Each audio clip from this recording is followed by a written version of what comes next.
હવે નજર કરીશું સમાચાર પર વિગતવાર તો હાલ સમાચાર સામે આવી રહ્યા છે જેમાં સતતધાર વાદળ ફાટવાથી તબાહી મચી હોય તેવા સમાચાર સામે આવ્યા છે તો 100 થી વધુ ગુમ થઈ ગયા છે। ઘણી હોટલો અને દુકાનોને નુકસાન થયું છે। ઘણા લોકો ગુમ થવાના અહેવાલ સામે આવી રહ્યા છે। 12 તારીખ સુધી શાળાઓ બંધ। વાદળ ફાટવાથી તમસા નદી છલકાઈ ગઈ છે તેવા સમાચાર સામે આવી રહ્યા છે। તો વાદળ ફાટવાની ઘટના સામે આવી છે। વાદળ ફાટવાથી તબાહીના દ્રશ્યો સર્જાયા હતા। ઘણી હોટલો અને દુકાનોને નુકસાન થયું છે। ઘણા લોકો ગુમ થયા છે તેવા અહેવાલ સામે આવી રહ્યા છે। તો 12 તારીખ સુધી શાળાઓ બંધ થવાની છે। વાદળ ફાટવાથી તમસા નદી જે છે તે છલકાઈ ગઈ છે। તો દ્રશ્યમાં જોઈ શકાય છે ઘણા લોકો જે છે તે ગુમ થઈ ગયા છે। 12 તારીખ સુધી શાળાઓ બંધ કરવામાં આવી છે। વાદળ ફાટવાથી તમસા નદી જે છે તે છલકાય છે, તેને પોતાનું રૌદ્ર સ્વરૂપ ધારણ કર્યો છે। દ્રશ્યમાં જોઈ શકાય છે। મહત્વનું છે વાદળ ફાટ્યા બાદ ઘણી હોટલો પણ બંધ કરવામાં આવશે।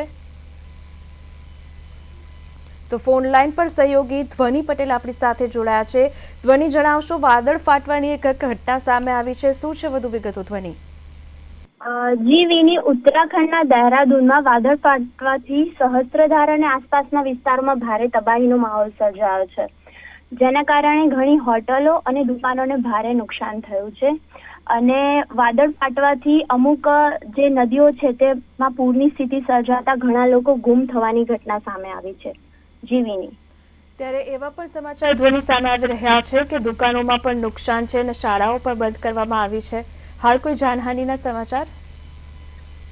જી, ઘણી જગ્યાએ 2 થી 3 મકાન કાટમાળ પડવાથી ધરાશાયી થયા છે અને અનેક દુકાનોને નુકસાન થયું છે।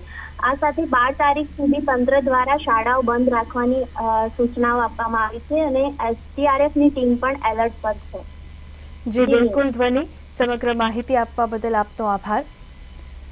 તો વાદળ ફાટવાથી તબાહીના દ્રશ્યો સામે આવી રહ્યા છે। દહેરાદૂનના દ્રશ્યો છે। મહત્વનું છે આ તબાહીને કારણે હોટલો પણ બંધ રાખવામાં આવી છે।